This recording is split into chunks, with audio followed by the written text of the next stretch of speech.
Hi guys, welcome to my new vlog. നമ്മളിപ്പോൾ ഉള്ളത് south ഗോവയിലെ പാലോലം ബീച്ചിലാണ്.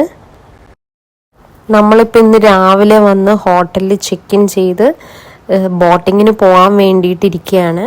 ബോട്ടിങ് അവരാദ്യം 2000 രൂപയാണ് പറഞ്ഞത്. പിന്നെ നമ്മൾ ബാർഗെയിനൊക്കെ ചെയ്ത് 1400 രൂപയ്ക്ക് 2 പേർ കൂടെ അവർ ഓക്കെ ആയി. ഏകദേശം ഒരു 1.5 മണിക്കൂർ ബോട്ട് റൈഡാണിത്. ഈ ബോട്ട് റൈഡിൽ ഇൻക്ലൂഡ് ചെയ്തിരിക്കുന്നത് dolphin spotting, monkey island, butterfly beach, honeymoon beach, turtle rock ആണ്. ഭാഗ്യമുണ്ടെങ്കിലേ നമുക്ക് ഡോൾഫിനെ കാണാൻ പറ്റുള്ളൂ. ഏതായാലും നമുക്ക് പോയി നോക്കാം. ഇവിടെയാണ് നമ്മൾ ഡോൾഫിനെ കാണാൻ വേണ്ടിയിട്ട് വെയിറ്റ് ചെയ്തിരിക്കുന്ന സ്ഥലം. ചെറിയൊരു ഗ്ലാൻസേ നമുക്ക് കാണാൻ പറ്റിയിട്ടുള്ളൂ ഡോൾഫിനെ, അതുകൊണ്ട് വീഡിയോ എടുക്കാൻ പറ്റിയിട്ടില്ല. ഇതാണ് നമ്മുടെ സെക്കൻഡ് സ്പോട്ട്. ഇതാണ് ബട്ടർഫ്ലൈ ബീച്ച്. ബട്ടർഫ്ലൈ ബീച്ച് എന്ന് പറയാൻ കാരണം ബട്ടർഫ്ലൈൻ്റെ ഷേപ്പിൽ ഈ 2 വിങ്സ് പോലെ ഉള്ളത് കൊണ്ടാണ്.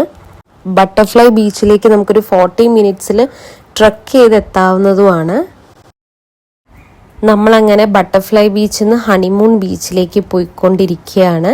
ബട്ടർഫ്ലൈ ബീച്ചിൽ നമ്മൾ ഇറങ്ങിയിട്ടില്ല, അതുകൊണ്ട് നമ്മളിനി ഹണിമൂൺ ബീച്ചിലാണ് ഇറങ്ങാൻ പോകുന്നത്. ഹണിമൂൺ ബീച്ചിൽ കുറേ വെഡ്ഡിങ് ഫോട്ടോഗ്രാഫിയും സേവ് ദ ഡേറ്റ് ഒക്കെ എടുക്കും എന്നാണ് ബോട്ടിലുള്ള ആൾ പറഞ്ഞത്. അതുകൊണ്ട് കുറച്ച് ക്രൗഡഡ് ആവാൻ ചാൻസ് ഉണ്ട്. എല്ലാ ബോട്ടുകളും ഓൾമോസ്റ്റ് അവിടെ തന്നെയാണ് ഇറക്കുന്നുണ്ടാവുക. അങ്ങനെ ഹണിമൂൺ ബീച്ചെത്തി ഞങ്ങൾ ബോട്ടിൽ നിന്ന് ഇറങ്ങി. കുറേ ബോട്ടുകളിൽ വന്നിട്ടുണ്ട് ആൾക്കാരിവിടെ, അതുകൊണ്ട് കുറച്ച് ക്രൗഡ് ഉണ്ട്. ഓൾമോസ്റ്റ് എല്ലാവരും ഇവിടെ സ്വിം ചെയ്യുന്നുണ്ട്. പക്ഷെ ഞങ്ങൾ ഡ്രസ്സ് മാറ്റാനൊന്നും എടുത്തിട്ടില്ല. തിരിച്ച് നമുക്ക് റിസോർട്ടിലേക്ക് പോകണമല്ലോ എന്തായാലും. അപ്പം നമ്മൾ കുറേ ഫോട്ടോസും വീഡിയോസൊക്കെ എടുത്ത് ഇതിലെ കുറേ കറങ്ങി അടിച്ച് നടക്കുകയാണ്. ഒരു 30-40 മിനിറ്റ്സ് ഞങ്ങൾ അവിടെ സ്പെൻഡ് ചെയ്തു. അതുവരെ ബോട്ട് അവിടെ വെയിറ്റ് ചെയ്തോളും.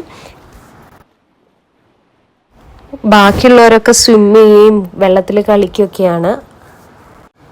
ഞങ്ങൾ ആ ടൈം ആരുമില്ലാത്ത ഈ ഒരു ഏരിയയിൽ വന്നിട്ട് കുറേ നേരം കാറ്റൊക്കെ കൊണ്ട് കുറേ എൻജോയ് ചെയ്ത് നടന്നു. നമ്മൾ ടൈം കഴിഞ്ഞു, അതുകൊണ്ട് ഈ ബോട്ടുകാർ നമ്മളെല്ലാവരെയും വിളിച്ച് കയറ്റിയിട്ടുണ്ട്. അതുകൊണ്ട് നമ്മളിവിടുന്ന് പോവുകയാണ്. ഇനി നമ്മൾ പോകുന്നത് ടേർട്ടിൽ റോക്ക് കാണാനാണ്. ഇതാണ് ടേർട്ടിൽ റോക്ക്. ടേർട്ടിലിൻ്റെ ഷേപ്പ് ഉള്ളതുകൊണ്ടാണ് ഇതിന് ടേർട്ടിൽ റോക്ക് എന്ന് പറയുന്നത്. നമ്മളിവിടുന്ന് പാലോലം ബീച്ചിലേക്ക് തിരിച്ചു പോകുന്നതാണ്. പോകുന്ന വഴി ഈ കാണുന്നത് ആണ് മങ്കി ഐലൻഡ്. മങ്കീൻ്റെ ഷേപ്പ് ഉള്ളതുകൊണ്ടാണ് ഇത് മങ്കി ഐലൻഡ് എന്ന് പറയുന്നത്. അങ്ങനെ നമ്മൾ ബോട്ടിങ്ങിലെ 5 സ്പോട്ടുകളും കണ്ടു കഴിഞ്ഞു. ഇനി നമ്മൾ തിരിച്ച് റൂമിലേക്ക് പോവുകയാണ്. ഇതാണ് ഞങ്ങൾ ബുക്ക് ചെയ്തിരിക്കുന്ന ബീച്ച് ഫ്രണ്ട് റിസോർട്ട്. അടിപൊളി ആംബിയൻസ് ആണ്. സീ ഫേസിങ് ബാൽക്കണിയാണ്. രാത്രിയൊക്കെ ഒരു രക്ഷയില്ലാത്ത വൈബാണ് ഇവിടെ. ഇവിടുന്ന് നോക്കിക്കഴിഞ്ഞാൽ ബീച്ചൊക്കെ അടിപൊളിയായിട്ട് കാണാം. അങ്ങനെ ഞങ്ങൾ ലഞ്ച് കഴിഞ്ഞ് കുറച്ച് റെസ്റ്റ് എടുത്തിട്ട് ഈവനിങ് ബീച്ചിലേക്ക് ഇറങ്ങി.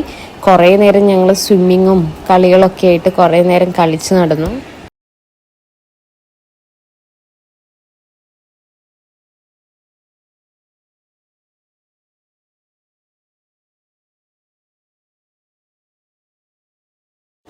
Welcome to day 2 in south Goa. നമ്മളിപ്പോൾ നിൽക്കുന്നത് കബോഡിരാമ വ്യൂ പോയിന്റിലാണ്. അപ്പോൾ ഇവിടെ രാവിലെ വന്നിട്ട് കേപ്പ് ഗോവയിൽ നിന്ന് ബ്രേക്ക്ഫാസ്റ്റ് കഴിക്കാനായിരുന്നു ഞങ്ങളുടെ പ്ലാൻ. പക്ഷേ ബ്രേക്ക്ഫാസ്റ്റ് അവിടെ സ്റ്റേ ചെയ്യുന്നവർക്ക് മാത്രമേ ഉണ്ടായിരുന്നുള്ളൂ. ബാക്കി എല്ലാവർക്കും ലഞ്ച് ഓപ്പൺ ആവുള്ളൂ ഉച്ചയ്ക്ക് 1 മണിക്ക്. അപ്പം ഞങ്ങൾ തൊട്ടടുത്തുള്ളൊരു കഫേയിൽ പോയിട്ട് ബ്രേക്ക്ഫാസ്റ്റ് കഴിക്കാമെന്ന് പ്ലാൻ ചെയ്തു. അടിപൊളി വ്യൂ ആയിരുന്നു ഞങ്ങൾക്ക് ബ്രേക്ക്ഫാസ്റ്റ് കഴിക്കുമ്പം തന്നെ. കുറേ റിസോർട്ടുകളുണ്ട് അവിടെ സീ സൈഡ് തന്നെ. കണ്ടു കഴിഞ്ഞാൽ ഒരു ബാലി വ്യൂ ആയിട്ടാണ് തോന്നുക.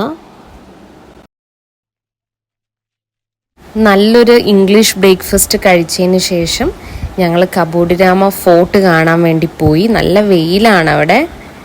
ഇതൊരു ഹിഡൻ ജെമ്മാണ് ഗോവയിലെ. ഞങ്ങൾ വന്ന ടൈമിൽ ഇവിടെ തീരെ ക്രൗഡ് ഉണ്ടായിരുന്നില്ല, അതുകൊണ്ട് കുറേ നേരം ഞങ്ങൾക്ക് ഇവിടെ സ്പെൻഡ് ചെയ്യാൻ പറ്റി. ഇത് സെൻറ്റ് ആൻ്റണീസ് ചേർച്ചാണ് കബോഡിരാമയിലുള്ള. ഇവിടെ നമ്മൾ പെബിൾ ബീച്ചിലേക്കാണ് പോയിക്കൊണ്ടിരിക്കുന്നത് അടുത്തത്. ഈ കാണുന്നതാണ് കബോഡിരാമ ഫോർട്ടിൽ നിന്ന് പെബിൾ ബീച്ചിലേക്കുള്ള വഴി. ഒരു 10 മിനിറ്റ് നടക്കാനുള്ള വഴിയേ ഉള്ളൂ. നല്ല സീനിക് റൂട്ടാണ്. അങ്ങനെ നമ്മൾ പെബിൾ ബീച്ചിൽ എത്തിയിരിക്കുകയാണ്. ഇവിടെയും തീരെ ക്രൗഡില്ല. നല്ല ഭംഗിയുള്ള നല്ല ഉരുണ്ട കല്ലുകളുണ്ട് ഇവിടെ. അതുകൊണ്ടാണ് തോന്നുന്നു ഇതിന് പെബിൾ ബീച്ച് എന്ന് പേര് വന്നത്. അങ്ങനെ നമ്മുടെ 2 days സൗത്ത് ഗോവ വ്ളോഗ് ഇവിടെ തീർന്നിരിക്കുകയാണ്. If you like my video please like, share and subscribe. By.